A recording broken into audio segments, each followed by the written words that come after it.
ഡോക്ടറെ ഈ പലപ്പോഴും നമ്മൾ കേട്ടിട്ടുള്ള സംഭവമാണ് ഉദ്ധാരണക്കുറവ് എന്ന് പറയുന്നത്.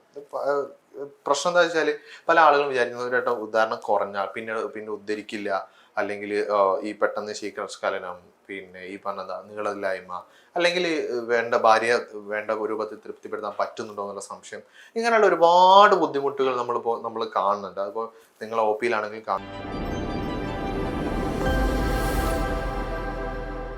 ഡോക്ടറെ ഈ പലപ്പോഴും നമ്മൾ കേട്ടിട്ടുള്ള സംഭവമാണ് ഉദ്ധാരണക്കുറവ് എന്ന് പറയുന്നത്.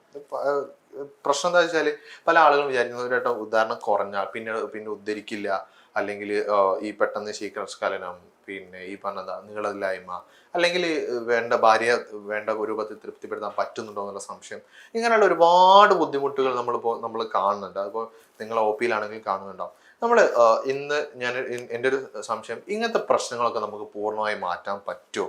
ഇത് അല്ലെങ്കിൽ ഒരു വട്ടം ഈ ഒരു പ്രശ്നം വന്നാൽ കാലാകാലം നമ്മൾ ഒന്നിനും പറ്റാതെ ഇങ്ങനെ അടിയിലായി ഇരിക്കുന്ന ഒരു അവസ്ഥയിലേക്ക് തന്നെ നമ്മൾ പോവേണ്ടി വരുമോ?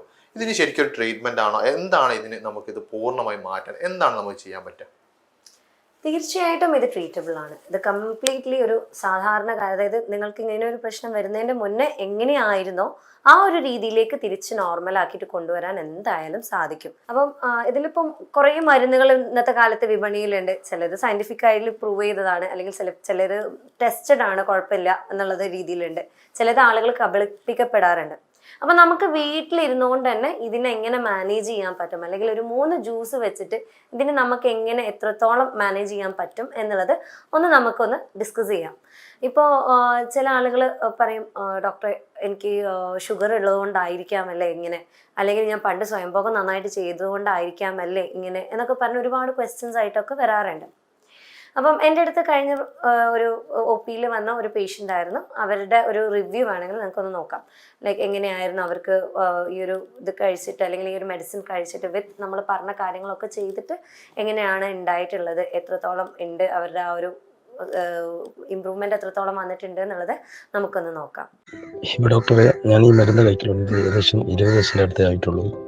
ഈ മരുന്ന് കഴിക്കുന്നതുകൊണ്ട് വളരെ ഫലപ്രദവും ഗുണവുമാണുള്ളത്. രോഗത്തിലും വണ്ണത്തിലും നിലത്തിലൊക്കെ വളരെ മാറ്റങ്ങൾ വന്നിട്ടുണ്ട്. ദാമ്പത്യ ജീവിതത്തിലും വളരെയധികം മാറ്റം വന്നിട്ടുണ്ട്. ഞാൻ 0 ആയി കിടക്കുന്ന എനിക്ക് ഒരു കൈ തന്ന് സഹായിച്ച ഡോക്ടറോട് ആദ്യം ഞാൻ നന്ദി അറിയിക്കട്ടെ. എത്ര നന്ദി കടപ്പാടും അറിയിച്ചാലും അതിനൊരു അത്രയും സന്തോഷമാണ് ഡോക്ടർ എനിക്ക് ചെയ്തു തന്നിട്ടുള്ളത്.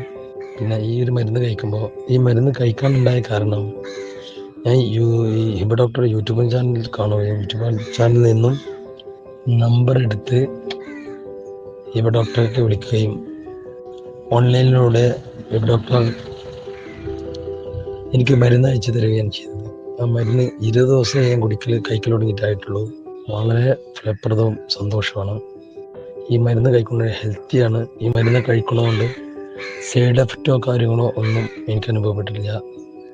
വളരെ ഹെൽപ്പിയാണ്. ആദ്യമായിട്ടാണ് ഞാൻ ഹോമിയോ മരുന്ന് ഉപയോഗിക്കുന്നത്. എനിക്കത് ഭയങ്കര ഹാപ്പി ആയിട്ടാണ് തോന്നിയത്. എനർജിയാണ്, വളരെ എനർജിയാണ്. ആൾക്ക് നല്ലൊരു ഉന്മേഷ ആരോഗ്യം തോന്നുന്നുണ്ട്. ഞാൻ ഒന്നുകൂടെ ഡോക്ടർ നന്ദി അറിയിച്ചു കൊണ്ട് നിർത്തുന്നു. അൽഹംദുലില്ലാഹ്, നാഥനോട് സ്തുതി.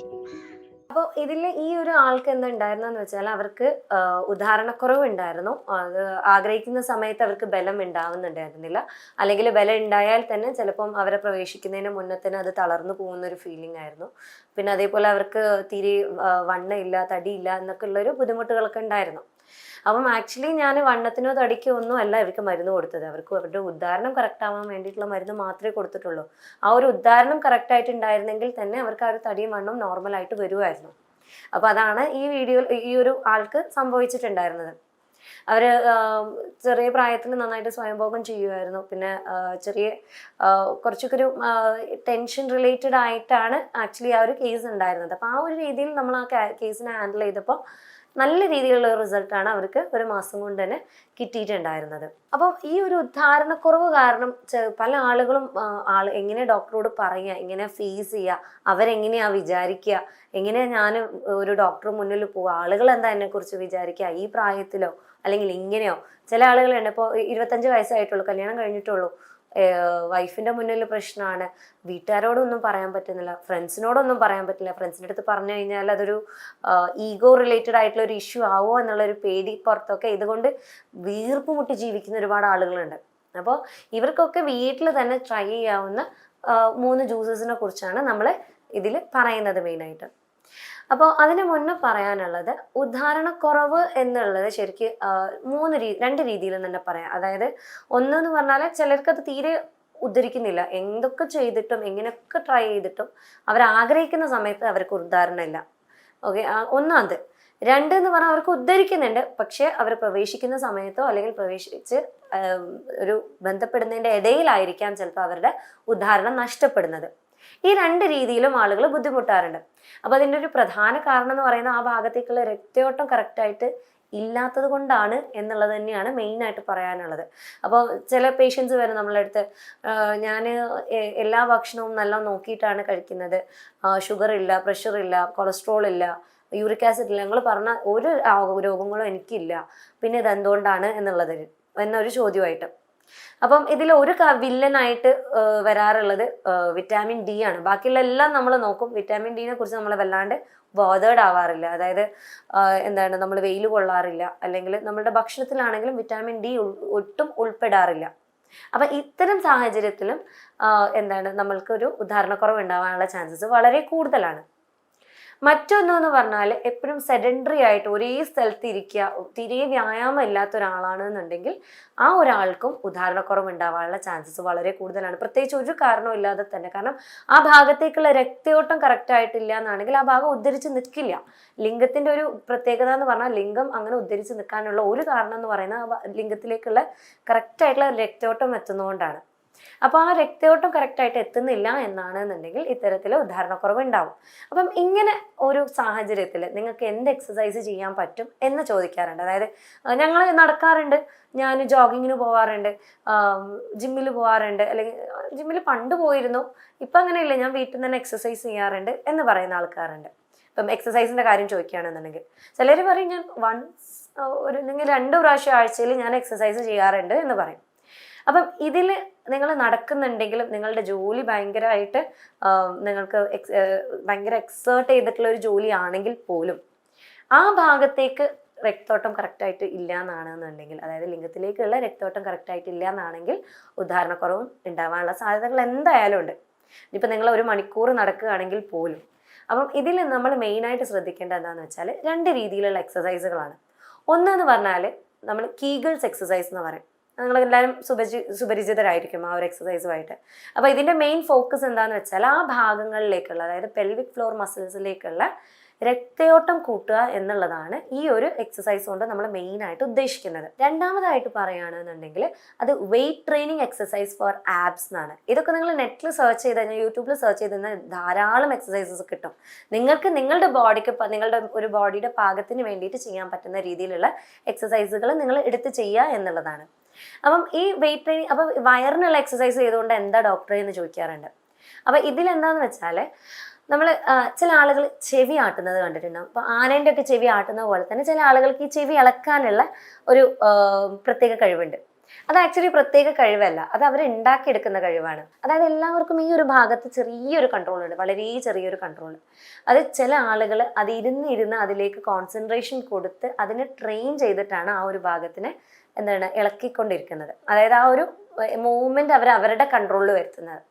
അപ്പം അത് പറയാനുള്ള കാരണം എന്താ, അതൊരു ഉദാഹരണമായിട്ട് പറഞ്ഞാൽ നമ്മളൊരു കോൺസ്റ്റന്റ് ട്രെയിനിങ് ഒരു ഭാഗത്തിന് കൊടുത്തു കഴിഞ്ഞാൽ ആ ഒരു ഭാഗത്തിന്റെ ഒരു കൺട്രോൾ നമുക്ക് കിട്ടും എന്നുള്ളത്, പ്രത്യേകിച്ച് ഒരു ചെറിയ കൺട്രോളുള്ള ഭാഗമാണെന്നുണ്ടെങ്കിൽ.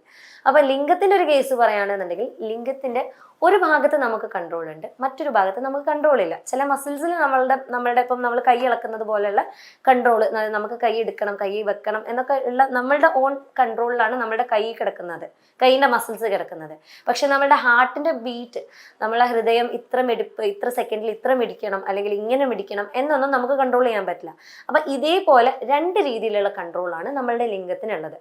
അപ്പം ഈ കൺട്രോളുള്ള ഭാഗം, അല്ലെങ്കിൽ നമ്മൾക്ക് കൺട്രോളുള്ള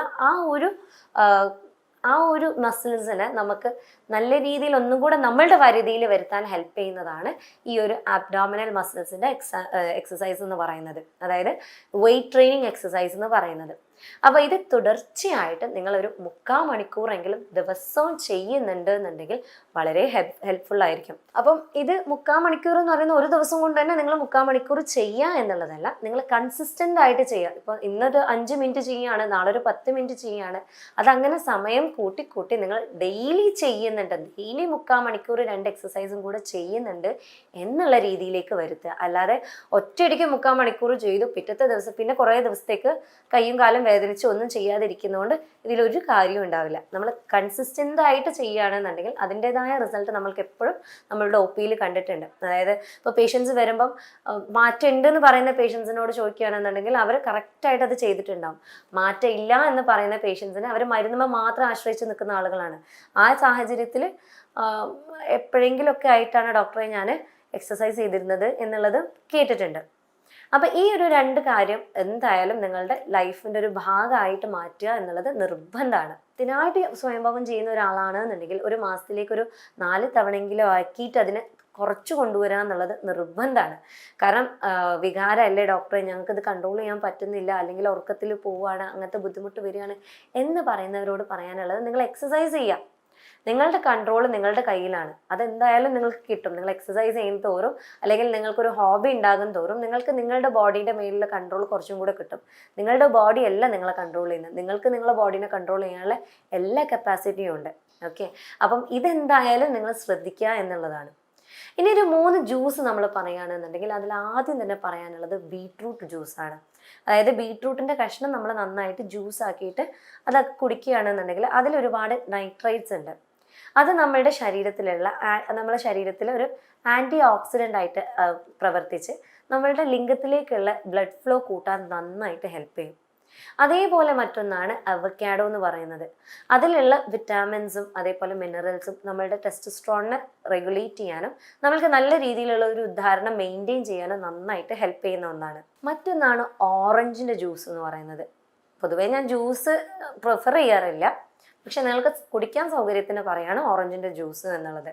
കാരണം എന്താണെന്ന് വെച്ചാൽ ഓറഞ്ചിന് എന്നുള്ളതല്ല, വിറ്റാമിൻ സി റിച്ച് ആയിട്ടുള്ള ഏത് ജ്യൂസ് ആണെന്നുണ്ടെങ്കിലും ഏത് ഭക്ഷണമാണെന്നുണ്ടെങ്കിലും അത് വളരെ നല്ലതാണ്, പ്രത്യേകിച്ച് ഉദാഹരണത്തിൻ്റെ കേസിൽ. കാരണം എന്താണെന്ന് വെച്ചാൽ പഠനങ്ങൾ പറയുന്നുണ്ട് അതൊരു മൂഡ് ബൂസ്റ്ററാണ്. ചില ആളുകളോട് പറയാറുണ്ട് നിങ്ങൾ ഇന്നൊരു ബന്ധപ്പെടാൻ താല്പര്യപ്പെടുന്നുണ്ട് അല്ലെങ്കിൽ ഇന്ന് ബന്ധപ്പെടാൻ ചാൻസ് ഉണ്ട് എന്നുണ്ടെങ്കിൽ 1 മണിക്കൂർ മുന്നേ നിങ്ങളൊരു ഗ്ലാസ് ഓറഞ്ച് ജ്യൂസ് കുടിക്കൂ എന്നുള്ളത്.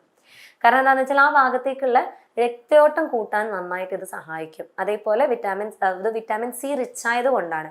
അപ്പോൾ ഓറഞ്ച് ജ്യൂസ് എന്നുള്ളത് മാത്രമല്ല, ഏത് വിറ്റാമിൻ സി റിച്ച് ആയിട്ടുള്ള ഭക്ഷണങ്ങളും ഒരു മണിക്കൂർ മുന്നേ കഴിക്കുകയാണെന്നുണ്ടെങ്കിൽ ആ ഭാഗത്തേക്കുള്ള രക്തയോട്ടം നന്നായിട്ട് കൂട്ടാൻ സഹായിക്കും എന്നുള്ളത് പഠനങ്ങൾ നന്നായിട്ട് പറയുന്നുണ്ട്. അപ്പം ഇതൊക്കെ ചെയ്തിട്ട് നിങ്ങൾക്ക് ഉദാഹരണം കറക്റ്റ് ആവുന്നില്ല, എക്സസൈസ് ചെയ്യുന്നുണ്ട്, ഞാൻ ഭക്ഷണമൊക്കെ റെഗുലേറ്റ് ചെയ്യുന്നുണ്ട്, എന്നിട്ടും എനിക്കൊരു മാറ്റം ഇല്ല എന്നൊരവസ്ഥയാണെന്നുണ്ടെങ്കിൽ നിങ്ങൾക്ക് എന്നെ കോൺടാക്ട് ചെയ്യാവുന്നതാണ്. ഞാൻ doctor Hiba Abdul Majeed, doctor Basim's homeo hospital, Pandikkad, Malappuram ജില്ല.